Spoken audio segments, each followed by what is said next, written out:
흔히 우리 기독교를 가르쳐서 말씀의 종교라 그렇게 말합니다. 이 말은 나의 뜻이나 나의 욕망을 기준 삼아 내 마음대로 신앙생활을 하는 종교가 아니라는 말입니다.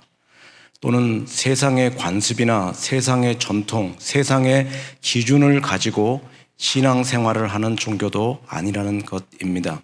그러므로 우리가 하나님 말씀을 바로 알지 못하고서는 하나님의 말씀을 안다고 할지라도 그 말씀대로 쫓지 않고서는 그 말씀을 쫓는다고 할지라도 그 말씀대로 우리의 삶의 열매를 맺지 않고서는 우리는 결코 올바른 신앙생활을 하고 있다 말할 수 없을 것입니다.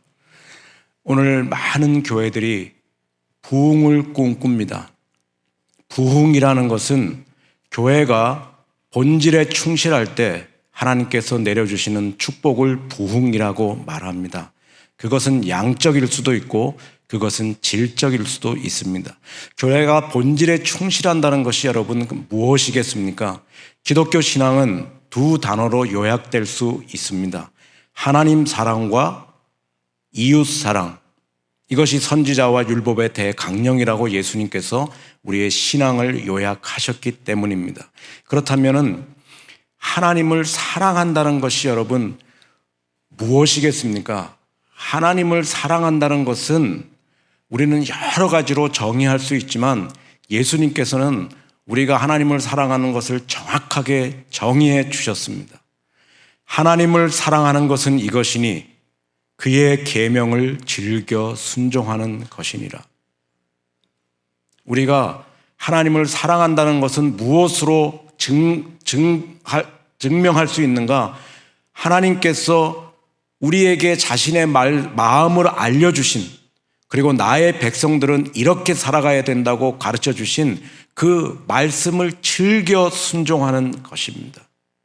어떤 때는 그 말씀을 즐겨 순종하는 것이 우리에게 기쁨이 되고 우리에게 감사가 되고 우리에게 능력이 되지만 어떤 때는 이것을 행하면 우리에게 손해가 되고 우리에게 거침이 되고 할지라도 그냥 하나님을 사랑하는 것은 이것이니 그분이 나에게 필요하다고 주신 말씀대로 살아가는 것입니다. 교회가 본질에 충실한다는 것은 무엇이냐? 하나님을 사랑하고 이웃을 사랑하면서 말씀대로 살아가는 것입니다. 기독교 신앙은 절대 거창하지 않습니다. 하나님 사랑하고 하나님이 내 뜻은 이렇다 가르쳐 주신 그 말씀대로 살아가는 것, 이것이 본질에 충실하는 것입니다.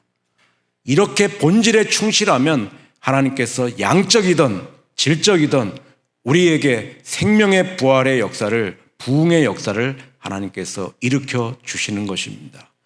오늘 우리가 바라보는 세상, 우리가 살아가는 세상, 어떻게든지 세상에서 높임을 받고 싶고 성공을 하고 싶고 이 세상에서 인정받고 싶어 하지만 우리가 그렇게 목적으로 가는 세상, 때가 되면 지나가 버리게, 없어져 버리게 되어 있습니다. 그리고 세상에 빼앗기는 나의 마음도 다 없어지게 되어 있어요. 이 세상도 지나가고 그리고 그의 정욕도 지나가지만 하나님의 뜻을 행하는 자는 영원히 남느니라. 요한일서 2장 17절에서 유한한 이 땅 위에서 나의 삶을 영원하게 가꾸고 싶으면 하나님의 뜻대로 살아가는 것입니다. 기준은 오직 한 가지밖에 없어요. 교회든 개인이든 하나님의 말씀, 여기서 벗어나는 것은 우리는 절대로 그것을 따라가서는, 그것이 아무리 나에게 명예를 주고 권력을 주고 나에게 부를 준다고 할지라도 그것은 결국 지나가 버리게, 없어져 버리게 되는 것이기 때문에 오늘 나의 삶을 영원하게 가꾸기 위해서는 세상도 지나가고 오늘 거기에 속한 모든 내 빼앗기는 물질도 마음도 지나가 버리지만 하나님의 뜻을 행하는 자는 영원히 거한다. 오늘 예수님께서는 하나님의 자녀로 창조된 우리 사람들이 정말 하나님의 부르심에 합당하게 생활하지 못하기 때문에 이 땅에 오시어서 사람답게 사는 것이 무엇인지를 정확하게 우리에게 보여주셨습니다. 그래서 예수님께서는 나를 사랑하는 것은 이것이니 나를 사랑한다고 말하는 사람은 내가 세상에서 걸었던 것처럼 그 사람도 걸어야 하느니라. 우리는 본을 보지 못하면 그 본을 흉내낼 수가 없습니다. 그래서 예수님께서는 친히 이 땅에 육신을 입고 오시어서 하나님의 형상대로 지음받은 사람은 이렇게 살아가야 된다고 우리에게 본을 보여주셨어요. 그리고 그 본을 따라서 우리로 하여금 나를 사랑한다고 말하는 사람은 내가 이 땅에서 걸었던 것처럼 그 사람도 걸어야 하느니라. 절대 우리에게 보지 않은 것을 행하라고 말씀하지 않으셨습니다. 오늘 본문에서도 예수님께서는 하나님의 말씀을 기준 삼고 그 말씀을 오늘 우리의 삶으로 성취해 가는 것이 얼마나 중요한 것인지, 얼마나 신앙생활의 기본이고 본질적인 것을 가르쳐 주시기 위해서 다시 한번 모본을 보여주시고 우리에게 교훈해 주시는 말씀이 오늘 본문의 말씀입니다.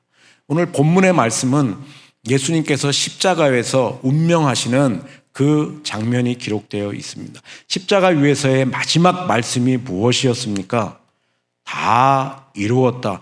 원래 원문은 테텔레스타이, 그래서 수동태, 완료 수동태가 돼서 다 이루어졌다라고 번역이 돼야 됩니다. 그러나 뭐 다 이루셨든지 아니면 다 이루었든지 간에 무엇을 다 이루셨고 무엇이 다 이루어졌다는 것입니까? 자신을 통해서 이루어져야 될 하나님의 뜻이 다 이루어졌다는 말입니다. 이것을 통해서 우리가 알 수 있는 것은 이 땅에 오신 예수님께서는 자기를 통해서 이루어져야 될 하나님의 말씀이 무엇인지를 바로 알고 그리고 그 말씀을 삶으로 성취해 가셨다는 것을 우리가 확인할 수 있습니다. 여러분 한번 생각해 보십시오. 탄생부터 죽으심까지 예수님의 생애를 통해서 이루어지지 않은 예언이 여러분 하나라도 있었습니까? 예수님께서는 미가서 5장 2절의 예언을 따라서 베들레헴에서 탄생하셨습니다. 이사야 7장의 예언을 따라서 동정녀의 몸에서 탄생하셨고, 이사야서 9장 1절과 2절의 말씀을 따라서 갈릴리를 중심으로 천국 복음을 증거하셨고, 스가랴서 9장 9절의 말씀을 따라서 새끼 나귀를 타시고 예루살렘에 입성하셨고, 이사야서 53장의 말씀을 성취하시기 위해서, 우리를 위해서 십자가 위에서 목숨을 버리셨습니다. 탄생부터 죽으심까지 예수님께서는 자신을 통해서 이루어져야 될 하나님 말씀을 바로 아시고 그것을 내 행동의 기준으로 삼으시고 그것을 삶으로 성취해 가셨습니다. 여러분, 그뿐만이 아닙니다. 오늘 본문에 보면 예수님께서 내가 목마르다 이렇게 말하니까 로마 군병들이 예수님께 신포도주를 해면이라는 것은 스폰지 같은 식물입니다. 거기다가 이렇게 신포도주를 찍어서 그리고 우슬초에 내어서 예수님의 입에 대니 예수님께서 그것을 받아 마시셨다라고 기록이 되어 있습니다. 우리가 그냥 흔히 생각하면 목이 마르니까 내가 목마르다고 말했고 그 포도주를 주니까 받아 마시셨겠지라고 생각할 수 있습니다. 그러나 성경을 조금만 조심스럽게 읽으시는 분은 마태복음 27장 34절에서 십자가에 못 박히시기 직전에 로마 군병들이 예수님께 포도주를 드렸는데 예수님께서는 그 포도주를 거절하셨습니다. 그런데 불과 얼마가 지나지 않아서 다시 로마 군병들이 주는 신포도주를 받아 마시셨다? 이것은 잘 납득이 가지 않는 그러한 장면입니다.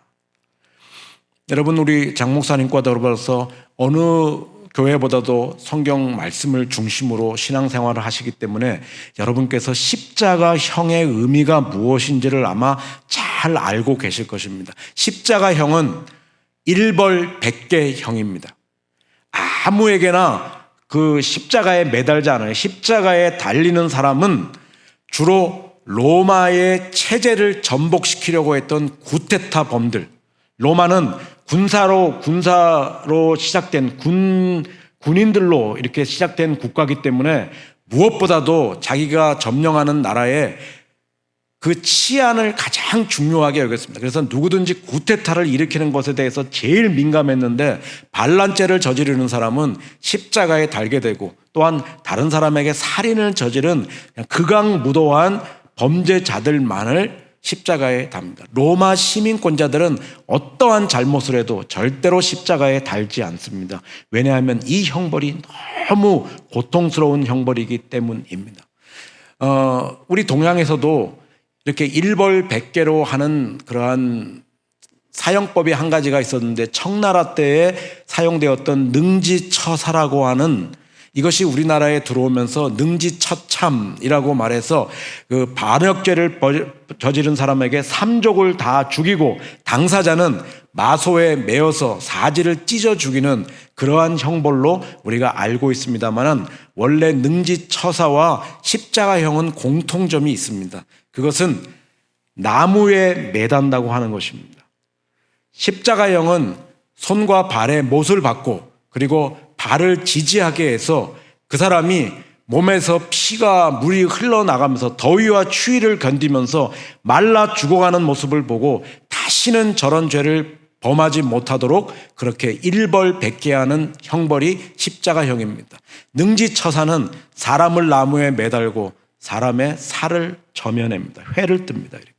그래서 보통 적게는 30-40번 그리고 많게는 죽은 다음에도 얇게 살을 저면서 1700번까지 살을 벗겨내는 것. 그래서 뼈만 남게 만드는 모습을 보면서 다시는 반역죄를 지을 생각조차를 못하게 하는 것이 바로 십자가 형벌과 능지처사형입니다. 예수님 유대인의 왕이라고 그리고 반역자로 몰아서 대제사장과 서기관들이 바리새인들이 예수님을 십자가에 못 박게 만들었습니다. 예수님 구테타범으로 몰리셔서 지금 십자가에 달리셨고 그렇게 구테타범으로 몰아감으로써 메시아 운동을 잠재우려고 이 사람들이 했었습니다. 그 형벌이 얼마나 힘든지 사형수에 대한 마지막 배려로 주는 것이 무엇이냐면 십자가에 달리기 전에 쓸개탄 포도주를 마시우게 했습니다. 이 쓸개탄 포도주는 마취제의 효능이 있기 때문에 그 사형수의 고통을 조금 덜어줄 수 있습니다. 그런데 예수님께서는 관례를 따라 로마 군병들이 자기에게 주는 쓸개탄 포도주를 맛보시고 그것을 거절하셨습니다. 왜냐하면 우리를 위해서 이 땅에 오시어서 3년간의 공생애를 하시고 이제 마지막으로 속죄 제물로 희생 제물로 자신을 드리시는 예수님께서 마취제를 드시고 정신이 혼미한 가운데 십자가를 지신 데서야 말이 되겠습니까? 정작 필요할 때 필요한 포도주를 거절하셨던 예수님께서 운명하시기 직전에 새삼스럽게 신포도주를 마실 까닭이 조금도 없었습니다. 그럼에도 불구하고 예수님께서는 사람들이 자기를 놀리기 위해서 주는 신포도주를 받아 마시셨다라고 기록이 되어 있습니다. 여러분, 예수님이 바보가 아닌 다음에야 왜 이토록 어리석어 보이는 행동을 하셨겠습니까? 거기에 대한 답이 오늘 본문 28절에 나오고 있습니다. 그 후에 예수께서 이 모든 일이 이루어진 줄 아시고 히나 텔레이오세 헤 그라페 성경이 응하여지도록 하기 위해서 말씀이 성취되도록 하기 위해서 여러분 하나님께서는 구약 성경에 시편 69편 21절에 예수님께서 십자가 위에서 당하실 마지막 모습에 대해서 이렇게 예언하셨습니다. 저희가 쓸개를 나의 식물로 주며 갈할 때에 초를 마시고 싸우니 십자가 위에서 생명의 심지가 꺼져가는 그 순간에도 예수님은 이 말씀을 기억하셨습니다. 그래서 이 말씀을 성취하기 위해서 타는 목마름에도 불구하고 이 식초와도 같이 신포도주를 받아 마시셨던 것. 그래서 자신의 삶을 정리하실 때 테텔레스타이 다 이루어졌다라고 그렇게 자신의 삶을 정리하실 수 있었던 것입니다. 그렇다면 예수님을 우리의 푯대로 삼고 예수님을 우리의 스승으로 모시고 그 뒤를 따라가는 우리 제자들의 모습이 어떠해야 되겠습니까? 오늘 하나님의 말씀을 바로 알고 바로 쫓고 그것을 우리의 삶으로 성취하는 것이 정상적인 모습 아니겠습니까? 이 땅을 떠날 때 우리의 마지막 고백 무엇이어야 되겠습니까? 테텔레스타이 다 이루어졌다. 뭐가 다 이루어져요? 내 욕망? 내 욕심, 내 탐욕, 내 소원, 내 뜻, 그게 아니라 부족했지만, 연약했지만 벌레만도 못한 나를 예수님께서 몸을 찢어 구원하여 주시고 새 생명 주시고 자유와 평안을 주시고 때를 따라 돕는 은혜를 내려주시고, 그래서 부족하지만 연약하지만 부르신 자리에서 나를 통해서 이루어져야 될 하나님의 뜻을 알고 그것을 다 성취하고 다 이루고 왔습니다. 이것이 이 땅을 떠날 때에 우리의 마지막 고백 되어야 하지 않겠습니까? 그렇게 하기 위해서는 오늘부터 다시 한번 우리의 기준을 점검하고 다시 한번 새롭게 하는 것이 필요합니다. 제가 다시 한번 제 개인적인 이야기를 말씀드려서 죄송합니다만 용서하고 들어주시길 바랍니다. 저는 1988년부터 1995년까지 7년간을 네덜란드의 감번이라고 하는 곳에서 공부를 했었습니다. 이제 공부를 마치고 95년 말에 돌아올 때쯤 되었는데, 그때 우리 큰아이가 초등학교 3학년이었습니다. 외국에 지사로 나갔거나 혹은 이렇게 공부하러 나갔던 분들의 자제들이 우리나라에 들어와서 초등학교에 마지막으로 정상적으로 적응할 수 있는 그 데드라인이 3학년 2학기, 아무리 늦어도 4학년 1학기가 지나면 그 아이가 아무리 똑똑하다고 할지라도 그 정상적으로 초등학교 과정에 적응하기가 참 어렵게 되어 있습니다. 그렇다 보니까 우리 아이도 이제 한 1, 2년 전부터 한국에서 교과서를 이제 자기 어머니가 우리 안사람이 가져다가 저녁이면 늘 몇 시간씩 공부를 시키는 것이 일과처럼 되어 있었습니다. 어느 날 저녁도 이제 저녁을 먹고 보통 식탁에 앉아서 아이에게 공부를 가르치고, 저는 이제 잠깐 텔레비를 조그맣게 틀어놓고 이제 그 시간에 이제 화란의 뉴스를 보거나 아니면 조금 그런 것을 거실에 이제 있는 시간이 있었습니다. 보통은 조용하게 공부가 끝나는데 그날은 조금 더 이렇게 시끄러운 소리가 나고 아이가 엄마한테 이렇게 좀 꾸중을, 그래서 제가 가정의 평화를 위해서 얼른 텔레비를 끄고 무슨 일이 일어나는지를 봤더니 문제는 산수 공부를 하는데, 나눗셈을 공부하는데 이런 것이었습니다. 사탕이 12개가 있는데 친구가 3명이 놀러 오면 몇 개씩을 나누어 줄 수 있느냐 하는 문제였습니다. 답은 두말할 것도 없이 12 나누기 3, 3명에게 4개씩을 나누어 주면 되는 것이었습니다. 그런데 우리 아이는 좀 다른 대답을 하는 것 같아서 제가 사탕을 12개를 가지고 갔습니다. 그리고 철웅아, 사탕이 12개가 있어. 우리 아이가 바보가 아니거든요. 그래서 사탕이 12개가 있어. 그렇다면 친구가 3명이 오면 몇 개씩을 먹을 수 있지? 우리 아이는 3개라고 말했어요. 왜? 저도 먹어야 되니까요. 요즘에는 이렇게 대답하는 아이들이 적지 않게 이렇게 좀 많이 있습니다. 그런데 그 문제가 요구하는 답은 그냥 12 나누기 3, 그냥 4개씩을 주는 것이었습니다. 우리가 이 세상을 살아가면서 내가 내 삶으로 하나님을 말씀을 어떠한 경우에도 그 말씀만을 기준 삼아서 한번 이루어 보리라 이렇게 결심하지 않으면 우리는 우리 아이처럼 자기 중심적인 이기적인 논리에 빠질 수밖에 없게 되고, 왜냐하면 늘 자기가 살아야 되는 거예요. 우리가 이 세상을 살아갈 때 구조적인 악이 팽배한 이 땅을 살아가면서 내가 살아남기 위해서는 하나님 말씀대로 살면 우리는 살아남기 힘들어요. 부를 축적하기 어렵습니다. 적당히 서류를 좀 이렇게 조정을 하고 적당히 세금을 좀 조정을 하고, 왜? 누구나 다 그렇게 하니까. 절세와 감세의 차이가 그렇게 큰 차이가 나지 않기 때문에 그냥 우리는 어느 순간에 보면은 하나님 말씀은 이렇게 하라고 말하지만 자기 중심적인 이기적인 논리에 빠질 수밖에 없게 돼요. 늘 우리는 결단의 순간에 서게 됩니다. 선택의 순간에 서게 돼요. 하나님 말씀이 어떤 때는 바보 같아 보여요. 미련해 보여요. 그리고 세상 사람들이 걸어가는 것이 당연히 지혜로워 보여요. 그래서 제 아이만 그런 것이 아니라 많은 성도님들이 이중적인 삶의 기준을 가집니다. 교회 안에서는 말씀을 기준 삼아 하나님의 사람답게 살아가요. 근데 교회 문을 나서는 순간부터는 세상의 기준을 가지고 살아가요. 세상의 기준은 무엇입니까? 성공의 논리예요. 번영의 논리예요. 부의 논리예요. 황제의 논리예요. 제왕의 논리, 굴림의 논리예요. 교회 안에서는 섬김과 종의 논리와 거룩의 논리를 가지고 살아가지만 교회 문을 나서는 순간부터는 이중적인 삶의 논리를 가져요. 왜? 다 그렇게 사니까. 그리스도인들도 다 그렇게 사니까. 그래서 어느덧 이중적인 기준을 살다 보니까 삶이 이원론으로, 그래서 교회의 영성과 가정의 영성이 달라요. 교회의 영성과 직장의 영성이 달라요. 교회와 이웃과의 관계에서 영성이 너무 차이가 나요.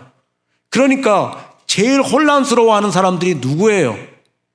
여러분의 진짜 모습, 일거수일투족 일동일정, 여러분의 진짜 뒷모습을 바라보는 자녀들이 제일 먼저 혼란이 오기 시작하는 거예요. 교회에서 보는 아버지와 집에서 보는 아버지가 너무 달라요. 교회에서 보는 어머니와 집에서 보는 어머니가 너무 달라요. 그래서 미국의 대학생들이 말하면서 그 기독교인 가정에서 우리 엄마 아버지 다 가짜. 물론 신앙생활대로 말씀대로 사는 것이 결코 쉽지 않습니다. 그러나 적어도 몸부림은 쳐봐야 되는 것 아니겠어요? 적어도 그 차이가 좀 적어지도록. 왜? 내 아이들이 그것을 보고 있기 때문에. 근데 우리 아이들은 내 말을 듣지 않아요. 엄마의 일거수일투족 일동일정, 엄마의 말과 언어와 엄마의 행동을 다 보는 거예요. 그리고 본대로 따라서 하는 거예요. 그것이 자신의 몸에 자기도 모르게 배는 거예요. 그래서 엄마가 지나치게 부정적이거나 좀 반골 기질이 있으면 아이들도 그렇게 안 키웠는데 자기도 모르는 사이에 애가 부정적인 아이로 키워가요. 왜? 늘 영향을 그렇게 받게 되니까. 이런 일이 우리 아이에게만 일어나면 좋은데 이것이 우리도 모르는 사이에 그냥 우리 성도들의 삶에도 너무나도 만연하게. 제가 몇 년 전에 우리 학교를 졸업하고 수원에서 이렇게 조그맣지만 아름답게 목회를 하는 제자 목사님이 계셨는데 5월달 가정의 달을 맞이해서 자기 교회에 와서 좀 이렇게 가정 세미나를 해주셨으면 좋겠습니다. 그래서 제가 주일 오후에 그 교회를 가서 가정 세미나를 요한복음 21장의 말씀을 가지고 이렇게 같이 말씀을 나눈 적이 있었습니다. 요한복음 21장은 예수님께서 죽임을 당하셨다가 부활하셔서 그 자기를 배신했던 제자들에게 2번이나 찾아가 주시어서 부활하신 몸을 보여주시고 오늘 의심했던 도마가 나의 주시며 나의 하나님입니다. 놀라운 신앙 고백을 한 다음에 그 다음에 이 제자들은 그 신앙 고백에 합당한 삶을 살지 못하고 갈릴리 바다로 고기나 잡으러 가자. 그렇게 예수님의 기대에 부응하지 못하고 지금 갈릴리 바다에서 고기를 잡고 있었습니다. 예수님께서는 한 번 실망을 주었으면 되는데 이렇게 2번 기대에 부응하지 못하는 제자들을 버려두지 아니하시고 예수님께서는 사람을 자기에게 기대에 부응하지 못하는 사람을 먼저 찾아가 주셨습니다. 그래서 사랑은 다른 사람이 우리는 어떤 사람과 관계가 불편해지면 그 사람이 나에게 먼저 찾아와서 빌기를 바라요. 그런데 진짜 사랑은 먼저 찾아가는 거예요. 그래서 예수님께서는 너희가 고기를 잡았느냐 찾아가 줬어도 그들에게 말을 또 걸어주셨습니다. 그리고 밤새 고기를 잡느라고 수고한 제자들을 위해서 아침 조반 준비해 주시고 그들의 필요가 무엇인지를 아시고 채워주셨습니다. 그리고 3번 자기를 부인했던 베드로에게 내가 나를 사랑하느냐 3번 다시 만회할 수 있는 기회를 예수님께서 주셨고 그리고 너는 나를 따르라 실제로 모범을 보여주시면서 사랑은 자기 중심의 사랑이 아니라 타인 중심의 사랑을 해야 됨을 그래서 우리가 사랑하고 싶은 마음은 너무나도 간절한데 늘 사랑에 실패하는 것인데 우리 예수님의 모범을 받아서 서로 타인 중심의 사랑을 합시다라고 가정 세미나를 마쳤습니다. 제가 이제 서울로 돌아와야 되니까 저희 집이 방배동이니까 서울에서 양재동에서 수원까지 이렇게 교회를 다니셨던 권사님 한 분과 여자 집사님 한 분이 제 차에 같이 동승하게 되었습니다. 뒤에 이렇게 앉으셔서 오늘 목사님 말씀 참 은혜를 많이 받았습니다. 앞으로 이렇게 자기 중심의 사랑을 하지 않고 제가 타인 중심의 이렇게 섬김의 사랑을 희생의 사랑을 하도록 하겠습니다. 그렇게 서로 인사를 나누고 저는 이제 운전을 하시고 두 분은 이렇게 얘기를 하시는데 얘기의 내용이 어쩔 수 없이 들리니까 이 권사님의 아드님이 결혼을 하는 것 같았어요. 그런데 이 집사님은 이미 결혼을 시켜본 경험이 있기 때문에 이런저런 조언을 이렇게 하셔서 저도 이제 같이 들으면서 이렇게 운전하고 오는데 한 20분 정도 지나서 서울 톨게이트를 이렇게 딱 지날 때에 제가 망치로 머리를 맞는 듯한 그러한 얘기를, 충격적인 얘기를 하나 들었습니다. 권사님, 처음에 잘 잡아야 돼. 이거 가정 세미나를 하지 않았으면, 그리고 이분들이 저에게 은혜 받았다고 그렇게 살겠다는 말을 하지 않았으면, 이게 가정 세미나를 한 이틀만 지났어도 제가 이 말을 좀 이해를 할 텐데, 지금 가정 세미나하고 이분들은 은혜 받았고 그렇게 살겠다고 신앙 고백을 했고 지금 20분밖에 안 지났는데, 몸은 교회 안에 있는데 삶의 방식은 철저하게 세상적인 방법. 우리 남자 성도님들은 주로 공자의 법칙을 따라 사시고, 우리 여자 성도님들은 엄행란의 법칙이나 아니면 동치미의 법칙을 따라서 주로 사시는 것이, 그렇게 하나님 말씀은 이렇다고 말하지만 정말 삶의 방식이나 삶의 지혜는 다 어디서 얻냐면은 그냥 세상의 관습, 세상의 전통. 그래서 제가 말씀드릴 때 기독교는 말씀의 종교라고 말했는데, 우리는 전통의 종교로 자꾸, 관습의 종교로. 우리 남자분들은, 우리는 유교 사회를, 우리도 모르는 사이에 예절과 모든 문화가 유교에서 많이 왔기 때문에 유교는 우리에게 주는 그런 긍정적인 면들이 참 많이 있습니다. 그러나 유교는 기득권자의 기득권을 지키기 위한 그러한 제도입니다. 가장 대표적인 것이 여필종부. 여자는 무조건 남자를 따라야 된다. 요즘에는 뭐 그렇게 살다가는 이제 집에서 벗어나는 분들이 별로 없을 것 같은데, 근데 하여튼 어떻든지 여자는 무조건 남자의 뜻에 복종하고 살아야 된다. 며느리는 무조건 시어머니에게 복종한다. 그리고 남편이 죽으면 절대로 재가를 해서는 안 된다. 기득권자의 기득권을 지키기 위해서 다른 사람의 희생을 강조하는 것이, 그래서 유교는 힘 없는 자가 힘 있는 자를 섬기는 그러한 제도입니다. 그런데 오늘 많은 성도님들이, 그냥 남자 성도님들은 그냥 내가 살아왔던 관습을 당연한 것으로 그렇게 여겨요. 근데 기독교는 힘 있는 자가 힘 없는 자를 섬기는 사랑의 종교입니다. 스스로 종이 되는 거예요. 너희가 자유하였으나 자유를 육체의 기회로 삼지 말고 너희가 서로 종노릇하라. 기독교는 힘 있는 자가 힘 없는 자를 섬기는 그러한 것입니다. 저는 이 권사님이 이렇게 말했었으면 좋을 것 같아요. 집사님, 글쎄 이게 며느리들이 우리 집에 시집 와서 처음 이제 뿌리가 잘려져서 이제 새로운 집에 접목이 되는데 얼마나 힘들겠어요. 저는 그냥 딸처럼 여기고 저는 제가 사랑으로 종로로 타겠습니다. 그 며느리가 저희 가정에 잘 이렇게 할 수 있도록, 제가 부족하지만 연약하지만 제가 말씀 따라서 사랑으로 종로로 타겠습니다. 이렇게 했었으면, 근데 그런 일은 잘 일어나지 않습니다. 왜? 시월들을 잘 모르기 때문에 그러는 거예요. 고부간의 갈등이라는 것이 얼마나 어려운지를 모르기 때문에. 그래서 여러분, 고부간의 갈등이 얼마나 심한지, 떨어져 살다가도 1년에 몇 번 명절에 가는 것이 얼마나 어려운지, 명절 증후군이라는 것, 이거는 진짜 병이 생겨서 그냥 가고 싶지 않은 사람도 있지만 심지어는 너무 이것이 스트레스가 돼서 입원하는 사람도 있었다고 그래요.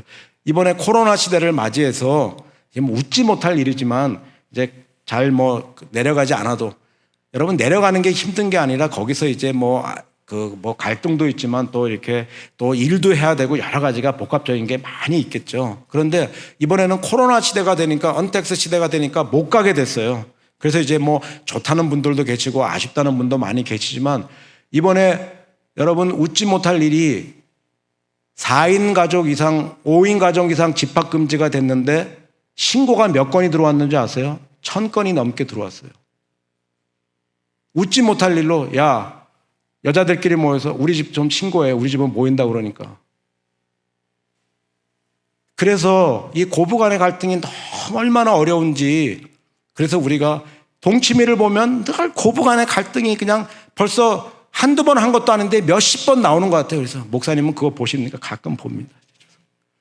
그래서 우리 집사님들이나 이렇게 자매님들은 반찬을 먹어도 시금치는 잘 안 먹습니다. 미국에 가도 시카고는 잘 안 가요. 이게 얼마나 부담이 되는지 이게 근데 어떤 분들은 목사님은 고부간의 갈등이 얼마나 심한지 몰라서. 저는 이제 치매로 제가 거의 평생을 이제 같이 모시고 살았고, 그다음에 치매로 저희 어머님 뭐 이렇게 기억력이 많이 쇠퇴돼서 침대에서 대소변을 받아내면서 3년을 집에 계셨습니다. 그리고 저희 아버님 이렇게 70대 때 이렇게 관상동맥이 막히셔갖고 이렇게 한 번 이렇게 쓰러지신 이후에 계속 하시면서 마지막 3년간의 기간은 일주일에 3번씩 투석을 하시면서 모시고 갔다 오고 그러면서 평생을 같이 사는 사람도 있어요. 1년에 몇 번, 만일 여러분이 누군가를 감동시켜야 된다면 그것은 지금 이 자리에 앉은 우리의 성도님들도 되겠지만 여러분의 일거수일투족을 바라보고 있는 여러분의 가족들, 그리고 1년에 몇 번 만나게 되는 여러분의 친족들, 그들을 감동시키셔야 됩니다. 여러분의 울면서 걸어가는 힘들지만 어렵지만 그 고통스러운 자리에 가서 여러분이 땀 흘려서 일하면서 어떻게든지 이 자리에서 하나님께서 나를 선교사로 보내주신 것 깨달아서 내가 좀 힘들어도, 내 몸이 좀 이렇게 부서져내도, 내 마음에 좀 걸림이 있어도 하나님 내게 맡겨주신 선교의 자리로 알아서 어떻게든지 달라짐의 모습을 보이고, 한번 우리 그렇게 살아갔으면 좋겠습니다. 다른 사람들은 어떻게 살아가든지. 또 우리가 그렇게 하기 위해서는 한 가지 결심하셔야 돼요. 하나님, 제가 세상의 지혜, 세상의 관습, 그것을 따라 살지 않고 제가 말씀대로 살 수 있도록, 그렇게 하기 위해서는 말씀으로 여러분을 늘 채워야 돼요. 여러분, 그런 어려운 일 만났을 때, 위기의 순간에 동치미의 법칙이 떠오르면 안 돼요. 어떤 사람은 그렇게 말합니다. 목사님, 제가 이렇게 부부싸움을 했는데 제가 남편을 확실히 잡는 법을 알고 있습니다. 제가 3일만 밥을 안 먹으면 남편이 뭐 얼마나 힘들면 그러실까 그런 고백도 하지만, 저는 그때 그분이 예배소서 4장 26절의 말씀을 기억하셨으면 좋겠어요. 분을 내어도 죄를 짓지 말며 해가 지도록 봄을 품지 말고 마귀로 틈을 타지 못하게 하라. 여러분, 우리는 분이 나는 존재예요. 부부싸움 당연히 할 수 있어요. 어떤 분들은 그럽니다. 우리가 성령 충만하고 은혜 충만한데 왜 자꾸 다툼이 나지? 우리는 그런 존재예요. 성경 말씀에서도 분이 안 나는 존재라고 말하지 않았어요. 분이 날 수 있어요. 그런데 그 분을 어디로까지 옮기면 안 된다? 죄로까지 옮기면 안 돼요. 까마귀가 우리 머리 위를 날아다니는 것을 우리는 막을 수 없어요. 그러나 내 머리에 둥지를 틀지 않게는 할 수 있습니다. 분이 날 수 있어요. 서로 다툴 수 있어요. 그러나 분을 내어도 죄를 짓지 말고, 그 비결이 무엇이냐? 해가 넘도록 분을 품지 말고 시간의 법칙을 가르쳐 주셨어요. 그래서 여러분이 잘못하지 않았어도 먼저 찾아가서, 여보 미안해, 내가 아까는 서로 간에 나를 넘기지 않도록, 그것이 예수님의 법칙이에요. 그 말씀이 떠오르면 여러분 얼마나 좋겠어요. 말씀으로 여러분을 채우셔야 돼요. 그래서 성령님께서 하시는 가장 중요한 가운데, 내가 가면 너희들에게 나의 영 보혜사를 보여주시니 그가 오시면 내가 말한 것들을 생각나게 하시며, 성령께서 우리에게 그때마다 행동의 모습을 보여주실 때 그것은 말씀으로 나를 채워야 그것이 기억나게 하실 수 있어요. 그래서 어떤 경우에도 말씀만이 우리의 삶의 기준이라고 말했으면 말씀을 채우셔야 돼요. 오늘 본문은 실제로는 요한복음 19장 전체를 다 읽어야 되는데, 여러분, 하나님의 말씀이 응한다는 것이 여러분 예수님에게만 지금 해당되지 않습니다. 24절과 36절과 37절을 보면 3번 더 하나님의 말씀이 응하여졌다라고 그렇게 되어 있습니다. 여러분, 로마 군병들이 예수님을 십자가에 못 박은 다음에, 여러분 처형 장면 보셨겠지만 그냥 이 손바닥에다 그냥 못을 박아요. 우리가 무슨 뭐 이렇게 칼로 조금 베어도 아픈데 그냥 손바닥에다 못을 박아버립니다. 그러니 여러분 얼마나 고통스럽겠어요. 그러나 그것을 또 시행하는 군병들은 또 얼마나 그것이 또 하기 싫겠어요. 그러니까 그 사형을 집행한 집행 군인들에게 인센티브를 주는데 무엇을 주냐면 사형수가 가졌던 물품들을 주게 되었어요. 그래서 로마 군병들도 관례를 따라서 예수님의 겉옷을 나누며 속옷을 제비 뽑았습니다.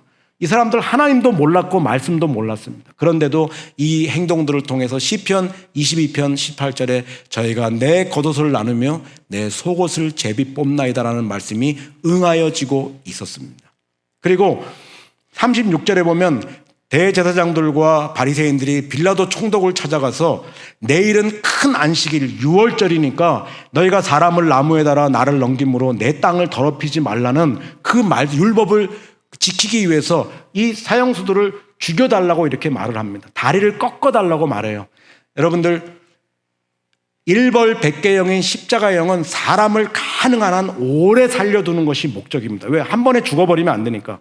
그래서 적게는 3일, 많게는 8일을 이렇게 살아남았는데, 그렇게 살 수 있었던 비결이 뭐냐면, 여러분, 못을 박으면 손이 처져서 찢어지게 돼 있으니까 손과 발에 못을 박고 이 몸을 지탱하도록 발판이 이렇게 지지대가 있었습니다.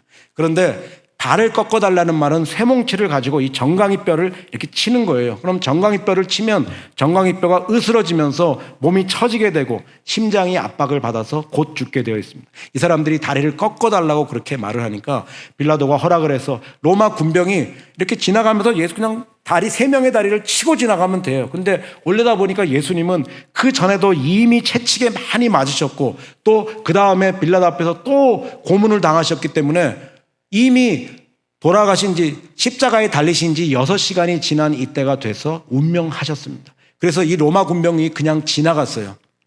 별로 생각도 없이 지나가는데 이를 통해서 민수기 9장 12절 6월절 어린 양은 그 뼈가 하나도 꺾여서는 되지 않는다는 하나님의 말씀이 성취되었습니다. 그냥 죽은 걸 확인했으면 되는데 갑자기 또 로마 군병이 와서 예수님의 옆구리를 창으로 이렇게 한번 찔러 보았습니다. 그것을 통해서 스가랴서 12장 10절 나를 찌른 자가 나를 볼 것이요라는 그러한 구약의 성경이 성취되고 있었습니다. 여러분, 이것을 통해서 우리가 알 수 있는 것은 우리는 하나님을 믿던 믿지 않던 성경 말씀을 알던 모르던 다 말씀의 도구라는 사실입니다. 한 가지는 하나님의 선한 말씀이 응하여지는 내가 생명의 도구이냐 아니면 가룟 유다나 로마 군병 같은 불의의 도구인가 하는 그 차이가 있을 뿐입니다. 사랑하는 여러분, 오늘 우리가 지금처럼 살아간다면 나를 통해서 하나님의 어떤 말씀이 응하여지겠습니까? 나는 21세기를 살아가는 오늘 생명의 도구입니까? 아니면은 몸은 교회 안에 있지만 신부는 그리스도인이지만 오늘 가룟 유다나 로마 군병 같은 혹은 불의의 도구입니까? 다니엘 선지자는 이렇게 말했습니다. 많은 사람을 옳은 대로 돌아오게 한 사람은 하늘의 별과 같이 영원토록 비칠 것이다. 반면에 마태복음 23장에서 예수님께서는 외식하는 서기관들과 바리새인들을 향해서 이렇게 질타하셨습니다. 화 있을진저 외식하는 서기관들과 바리새인들이여 너희가 교인 하나를 얻기 위하여 육지를 두루다니다가 생기면 너희보다 배나 지옥의 자식이 되게 하는도다. 오늘 우리를 통해서는 다니엘서 12장 3절의 말씀이 응하여지고 있습니까? 아니면 마태복음 23장 15절의 말씀이 응하여지고 있습니까? 오늘 우리는 어떤 모습으로 살아가든지 하나님의 도구라는 사실을 여러분 잊지 마십시오.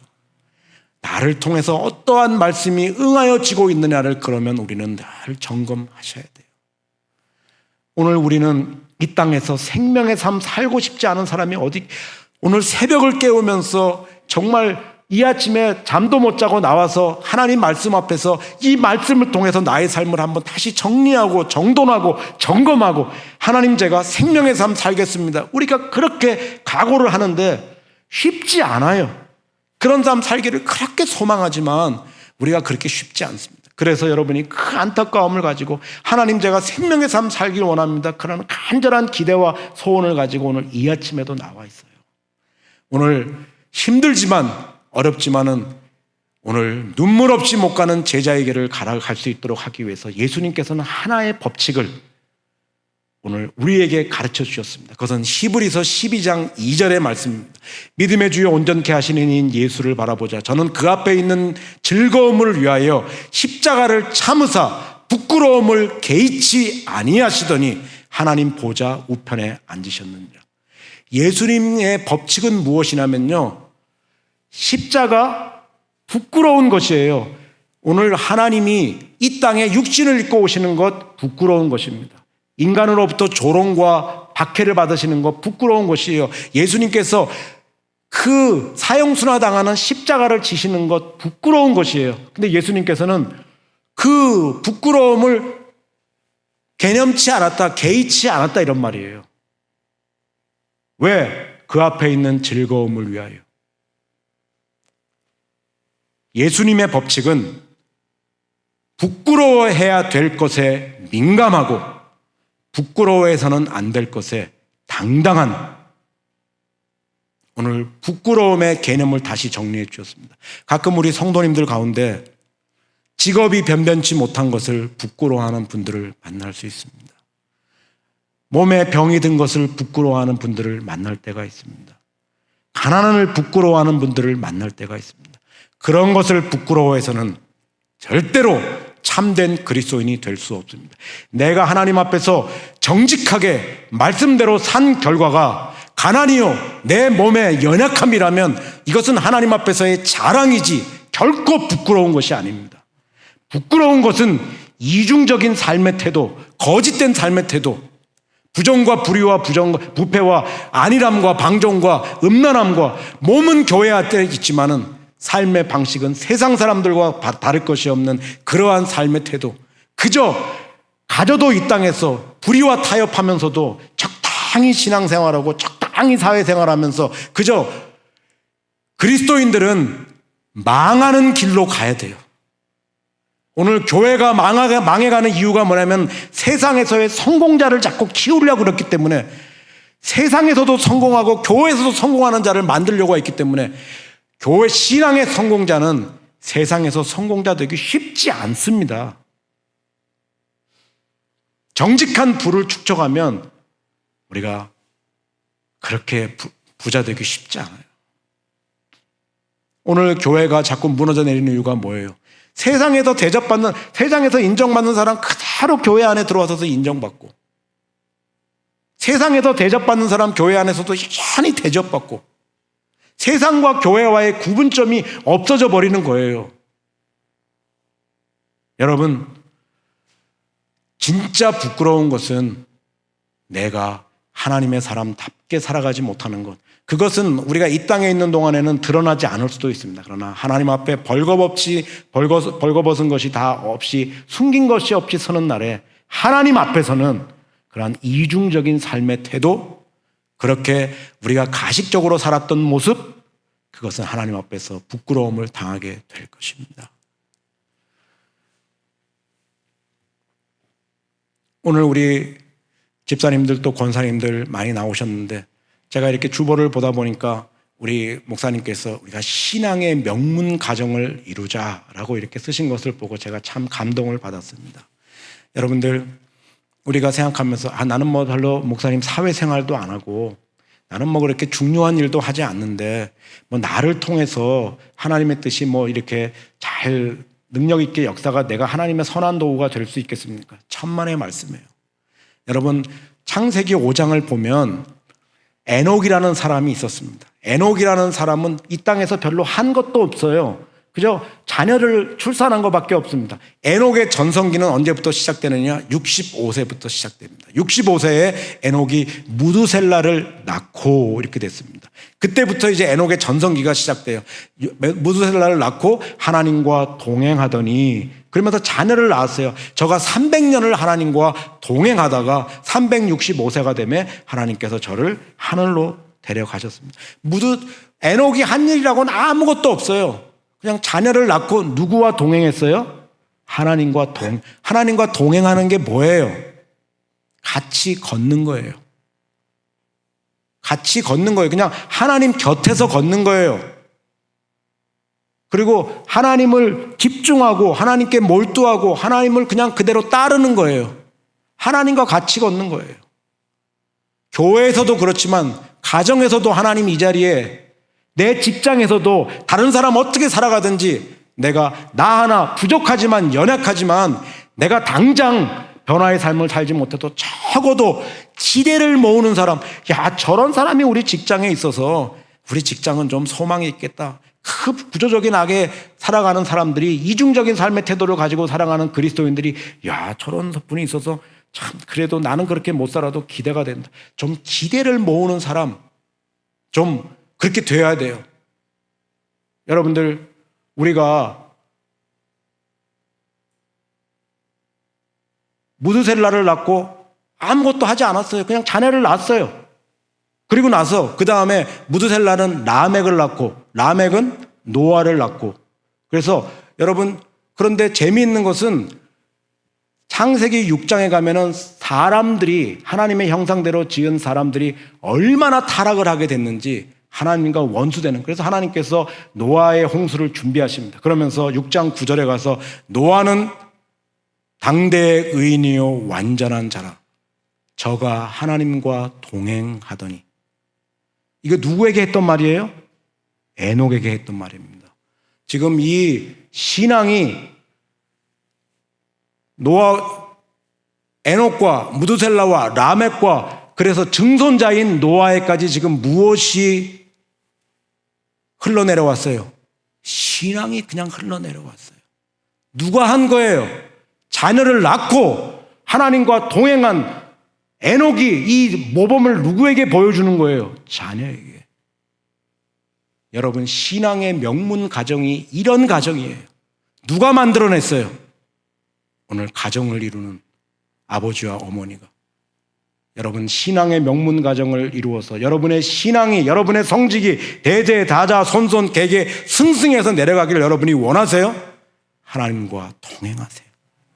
여러분, 삶의 자리, 소용돌이 한가운데서, 가정에서, 직장에서, 이웃과의 관계에서 어렵지만 내가 자유하였으나 스스로 종이 되어서 다른 사람의 생명에 대해서, 내 자녀의 생명을 책임지는 그러한 사람, 내 남편의, 내 가족들의, 내 친족들의, 내 직장 동료들의, 내 이웃들의 생명을 책임지는 자, 나 하나님과 동행. 여러분, 그러면 여러분의 신앙의 명문 가정을 이루어갈 수 있습니다. 모든 축복이 다 당대에서 끝나지만 이 신앙만은 대대자자 손손개개 승승해서 내려갈 수 있어요. 그 놀라운 역사를 이루는 것이 오늘 우리 사랑하는 집사님들, 권사님들의 손에 맡겨져 있어요. 여러분, 하나님, 제가 다른 사람 어떻게 살든지 말씀대로 저를 채우고 예수님처럼 말씀을 쫓고 그 말씀대로 살아가는 사람 되어서 신앙의 명문 가정 만들 수 있도록 주님 저를 생명의 도구로 사용하여 주십시오. 눈을 뜨면 성공한 사람이 보이지만 눈을 감으면 위대한 사람이 보입니다. 세상에서 이것저것 가리지 않고 소위 성공한 사람에게 우리가 인사는 하지만 마음으로부터 존경하지는 않습니다. 작은 새 한 마리가 가지에 앉았다가 날아가도 가지가 흔들리는 여운이 남는데, 우리가 적게는 20, 30년, 많게는 7, 80년 이 땅을 다녀오는데 이 새벽에 내가 어떠한 족적을 남기고 있는지를 한번 잘 점검해보고 다시 한번, 하나님, 저는 부족하지만 연약하지만 부르신 자리에서 이제부터 예수님처럼 오늘 하나님을 사랑하는 것은 이것이니 그의 계명을 즐겨 순종하는 것이니라. 나를 사랑한다고 말하는 사람은 내가 이 땅에서 걸었던 것처럼 걸어야 한다. 주님, 제가 이 말씀 부여잡고 언제 어디서나 말씀으로 저를 채우고 말씀을 저의 삶의 기준으로 삼고 그것을 쫓고 삶으로 성취해가는 진짜 그리스도인 한번 되어보겠습니다. 그래서 제 가정을 신앙의 명문 가정으로 만들고 우리 교회와 또한 우리 공동체가 정말 하나님이 쓰시는 생명의 공동체를 만드는 제가, 그래서 눈을 감으면 떠오르는 위대한 신앙인, 마음으로부터 우러러고 싶은 그러한 아버지, 어머니, 내가 직분자 될 수 있도록 주님 저를 도와주십시오. 이것이 이 아침에 오늘 우리의 기도 제목이 되고 오늘 하루를 살아가는 우리의 그러한 기준, 지침이 되었으면 좋겠습니다. 기도 드리시겠습니다. 살아계신 하나님 아버지, 오늘 우리의 삶이 영원할 수 있는 비결이 무엇인지를 가르쳐 주셨습니다. 세상도 지나가고 세상에 빼앗기는 우리의 욕심도 다 지나가고 사라져 버리지만 하나님을 뜻을 행하는 자만이 영원히 남는다고 말씀해 주셨사오니 이제부터 유한한 이 땅 위에서 나의 삶을 영원히 가꾸기 위해서 언제 어디서나 말씀만을 기준으로 삼고 그 말씀을 삶으로 이루어낼 수 있는 하나님의 사람들 되게 하여 주시고, 그러한 시작이 이 시간부터 시작될 수 있도록 우리를 축복하여 주시옵소서. 예수님의 이름으로 기도드리옵나이다. 아멘. 주 예수 그리스도의 은혜와 하나님의 사랑하심과 성령님의 교통하심이 모인 중에와 온 교회 위에 이제와 영원토록 함께 있을지어다. 아멘.